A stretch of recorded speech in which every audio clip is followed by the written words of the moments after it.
অনুপম এই জীৱন। ৰচনা আৰু পাঠ কৃতাঞ্জলি বৰ্মনৰ। খণ্ড 18। হাতীগড় চাৰিআলিৰ জিয়াৰ ঘৰৰ পৰা বৈদেহীৰ ঘৰ পাওঁতে 1 ঘণ্টাৰো বেছি লাগিল। জিয়া আহি পাওঁতে বৈদেহী অফিচ ৰুমতে ব্যস্ত হৈ আছিল। জিয়া তালৈকে গ'ল, কিনো কৰি আছে চাবলৈ বুলি। বৈদেহী আৰু অনিমা আজি আহি পোৱা মছলাৰ কাৰ্টুনবোৰ ভাগে ভাগে লাগিলেই পোৱাকৈ থৈ আছিল। ৰুমটোত ঠায়ে নোহোৱা হৈছে। কামত ব্যস্ত হৈ থকা বাবে সিহঁত দুজনীয়ে জিয়া অহা গমেই পোৱা নাছিল। সকলোবোৰ বস্তু আহিলনে? জিয়াৰ মাত শুনি দুয়ো দুৱাৰ মুখলৈ চালে। অঁ, তই আহি পালিহি? গমেই পোৱা নাছিলোঁ। দেৰি হ'ল দেখোন। অনিমা, যাচোন, অথনি চাফা কৰি থোৱা কোঠাটো খুলি দেগৈ যা।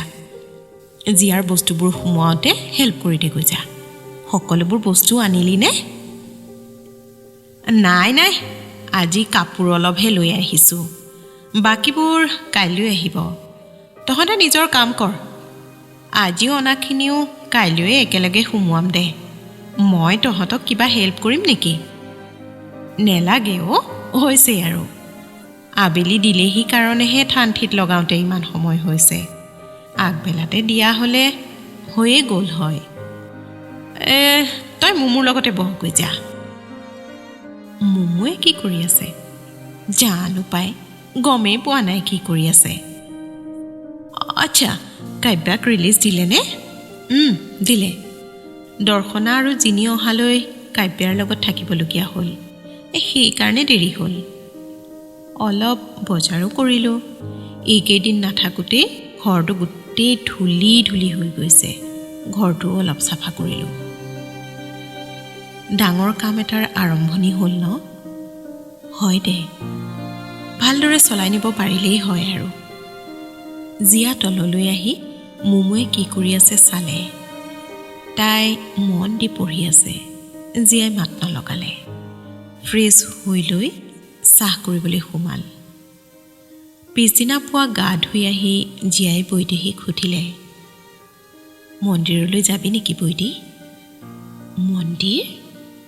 প্ৰশ্নবোধক দৃষ্টিৰে বৈদেহীয়ে জিয়ালৈ চালে। তই মন্দিৰলৈ যোৱাৰ কথা কৈছনে? তই মন্দিৰলৈ যোৱাৰ কথাই কৈছনে? মিচিকীয়া হাঁহি মাৰি জিয়াই ক'লে, মন্দিৰলৈ যোৱাৰ কথাই কৈছোঁ। আচৰিত হৈছ। সময়ৰ লগে লগে মনটো সলনি হ'ব নোৱাৰে জানো? সময়ৰ লগে লগে মনটো সলনি হ'ব নোৱাৰে জানো? যাবলৈ মন গৈছে। তই যাবিনে নাই ক, নহ'লে মই অকলেই যাম। সময়ৰ লগত সলনি হোৱাটো ভাল কথা। মোৰো বহুদিন মন্দিৰলৈ যোৱা হোৱা নাই। ওলাগৈ যা, ময়ো ওলাই লওঁ। দুয়োজনীয়ে মেখেলা চাদৰ পিন্ধি ওলাই আহিল। কোন মন্দিৰলৈ যাবি? গণেশগুৰিৰ সাই বাবাৰ মন্দিৰলৈ যাওঁ ব'ল। তাত বহি বৰ ভাল লাগে। মনটো শান্ত হৈ পৰে। ব'ল, খোজকাঢ়িয়ে যাওঁ ব'ল। দুয়ো ৰঙা গোলাপ ফুল আৰু মিঠাই লৈ মন্দিৰলৈ সোমাই গ'ল। জিয়াই মন কৰিলে মন্দিৰটোৱে কেইবাজনৰো উপাৰ্জনৰ পথ মোকলাই দিছে।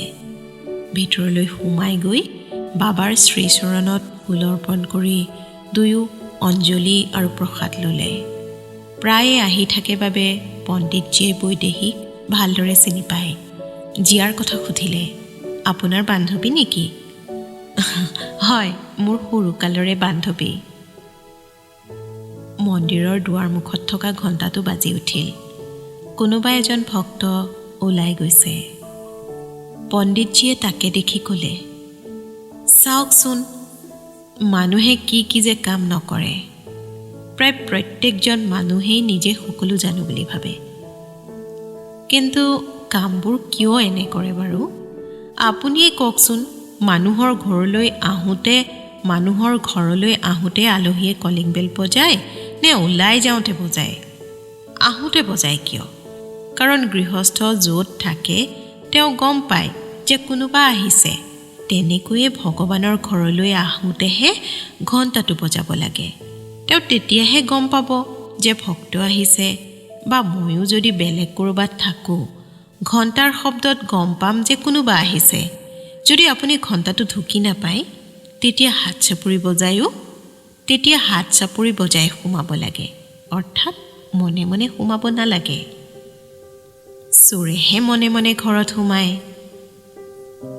অলপ পৰ সিহঁত তাতে বহিল। জীয়াৰ মনটো শান্তিৰে ভৰি পৰিল। ইমান সুন্দৰ কথা ক'লে পণ্ডিতজীয়ে।